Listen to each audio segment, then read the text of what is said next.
Kajumra Tashiv, a Kharja, Tama Ainta, Sasta, a Vekants, Ladalti, St Ronan. I'm very, very happy to be talking to you, the students from St Ronan's. It's Mr. Niall Comer, August Tama Mar Uchtaran, or Conradh na Gaeilge. My name is Niall Comer, and I'm the President of Conradh na Gaeilge, the organisation that set up Seachtain na Gaeilge, and the organisation that is responsible for protecting and for promoting the Irish language and for language rights and for basically making sure that you as young Irish people have the opportunity to learn your native language. Tan Gaeilge heart or in our fad.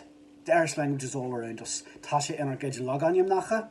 It's on our place names. August Tasha in our slunchy. It's in our surnames. August Tasha le Clinston Nis Minica Namara V Riu. And it's to be heard probably more now than it has been for a long, long time.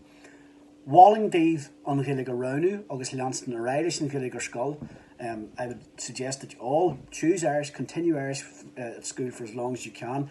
Tajeshin Eintacha on. There are loads of opportunities there for Irish speakers, for young people, media, all types of jobs that you would want to do are available now for Irish speakers. So, Marshinda, Guillaume Gach, Rahorov, Lilin, Seachtain na Gaeilge.